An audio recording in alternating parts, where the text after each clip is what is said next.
Hi, this is Bobby Chavez, and this is my presentation for EDSC 310 based on Chapter 8 from Inclusion Strategies for Secondary Classrooms.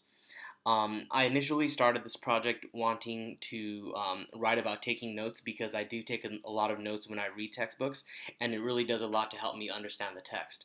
But I realized that more importantly than taking notes was that I had found a way to understand textbooks that works for me. And I realized that there's a lot of students that may not have found a way to understand textbooks yet. So I thought what would be even more valuable would be working on or making a presentation on Chapter 8, which walks you through how to promote students learning from the textbook. So I'll be focusing on Chapter 8 instead. So let's start off by talking about how big a role textbooks play in today's curriculum. Um, in the book, it states that students spend as much as 75% of classroom time and 90% of homework time interacting with textbooks. However, textbooks have been described as education's big dirty secret in the Harvard Education Letter. And the reason for that is because we sort of just assume that textbooks are going to get the job done just by being in the classroom and having students read them. Um, so, a more reasoning for textbooks being a big dirty secret is that textbooks could be considered inconsiderate, which is what Webb said in 2009. And the reason for that is that, for example, history textbooks are sort of written in this very authoritative tone that doesn't leave any room for questioning. It's sort of like these words just magically appeared on paper, and they really don't help the reader to understand that what you're reading when you read a history textbook is just someone's research and maybe even their opinions, and all the bias that could be thrown in through the editors and the authors themselves is kind of ignored. So it really doesn't help students understand that with the history textbook especially, a lot of what you read is open to interpretation. So textbooks could sort of be seen as inconsiderate and a little bit bullyish. So what are teachers to do with this dilemma? There are four strategies for helping students with exceptional learning needs understand material from textbooks. And those strategies are using graphic organizers to make the relationships explicit, explicitly teaching the text structure to students, and what that does is help them understand how the text is outlined or how it's formatted to help them grasp the information better. Something else you can do is use accessible digital textbooks, and that really works for students who may be hearing impaired. I'm sorry, hearing impaired, visually impaired, or maybe don't have the dexterity needed to turn pages. A fourth strategy is pre-teaching the vocabulary, and that is a really important part of understanding the text.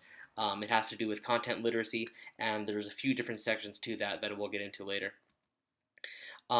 The first thing you can do, or the first point that we're going to go over today, is using graphic organizers to make the relationships explicit. So what a graphic organizer does is help students visualize the relationships between the different topics that are covered in the text. The next is, and the reason this is effective, is because the chances of the student completing the reading assignment or the book are far more likely when students comprehend the text. So it's sort of a domino effect. Once you get the student to understand the text, they're more likely to finish it. When they're more likely to finish it, there's a much greater chance that they're going to do well in the class. And what graphic organizers also do is help the student understand the reasoning behind the text. So this is a quick presentation of a fishbone map, which is a type of graphic organizer.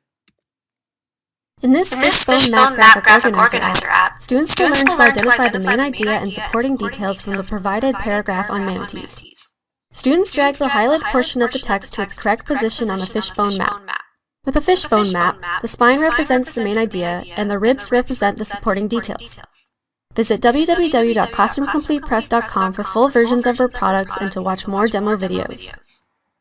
So that's a quick look at a fishbone map, and there's a happy little baby there. The second strategy is to explicitly teach the text structure. And There are five main types of text structure, and I don't know what that eyeball is right there next to the five. This is my first time using Keynote for a presentation, and that eye has just been staring at me this whole time, and I cannot explain it. So, anyway, the first of the five main types is the main idea structure. The second is the list format structure. The third is order structure. Then there's compare and contrast structure, and finally we have classification structure. So let's go over main idea structure first. Main idea structure is a passage that focuses on a single idea. Other sentences are there to provide detailed support to that main idea. They'll clarify it or illustrate it. And you can identify main idea structure by looking out for things like laws, principles, and definitions. And they're all working to provide support to the main single idea.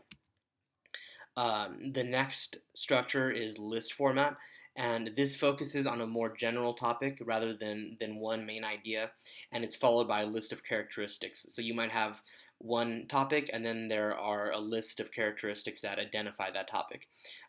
Things to look out for are lettered bullet points, numbered bullet points, and subpoints that are supporting the major points. After that, we have order structure, which also focuses on a single topic, and then it consists of a series of ordered steps or events. So it could be chronological or otherwise. Things to look out for are first, and these are words you want to look for in the text. So if you see the word first in the text and then it describes part of a process, that's a signal that you're looking at order structure. Um, Something else would be the word stages. So if the text is describing stages, that could also be an example of order structure. Seeing the word next in your text might signify order structure. Second, so you might see something that says first, second, third, or seeing then. So it's providing things in order again. These are words that you would look out for if you're looking at order structure, or if you're thinking you may be looking at order structure. These words may help you confirm that. The next is compare and contrast structure, and I'm sure a lot of people are familiar with that. What this does is focus on relationships between two or more things.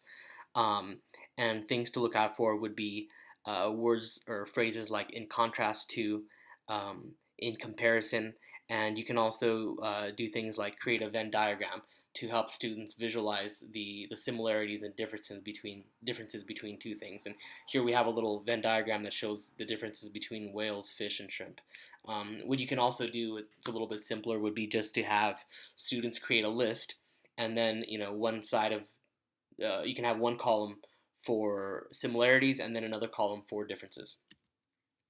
Um, the one of the others that we're looking at is classification structure, and this is where relevant items are just grouped together. So what you can do is have students maybe put a couple different circles in their pages, something like that, and then each one would signify a different group of information, I guess, of relevant items. Words to look out for when you're reading through text that may be in classification structure are phrases. I'm sorry, not words, but phrases. Could be two types of, so that's grouping two different things together, or can be classified as, so that's a little more explicit, just telling you that this is a classification of items. The third is to use accessible digital textbooks. Digitable is not a word. Digital, here I go again. Digital audio textbooks are great for students with hearing impairments, students with dyslexia or having trouble reading words on print, and digital textbooks can also be used by students with orthopedic impairments that make turning pages difficult. So maybe it's a little bit easier for them to swipe on a touchscreen because they lack the dexterity needed to turn pages. So something that I thought was really cool when it comes to digital audio textbooks is IDEA. What is the big idea, you ask? Well, it is the Individuals with Disabilities and Education Act.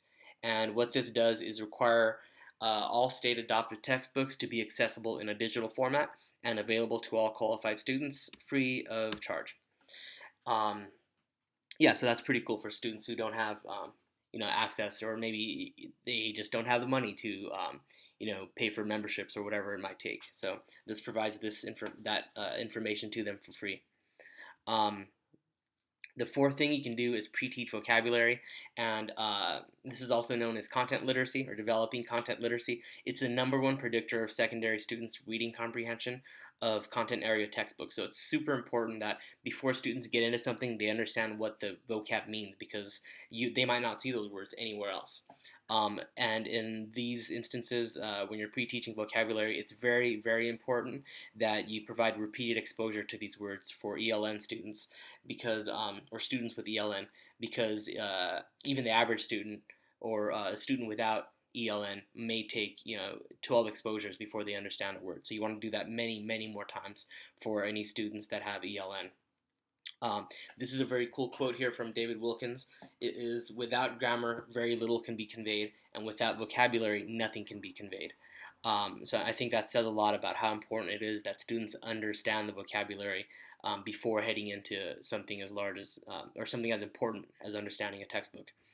Um, there's four keys to understanding or to pre-teaching vocabulary, and that is keeping the definition simple, using examples, um, so using the words in other, making sure that students are able to use the words. Uh, Providing non-examples is important for words that have multiple meanings, to let them know in this context we're talking about the word in this way, and we're not defining it as X or whatever it may be. And the last thing to do is use graphic organizers again to help students understand what they're getting into before they do it. So that's actually all I have. That's the end of my show, and yeah, I hope it was helpful, and thank you. Goodbye.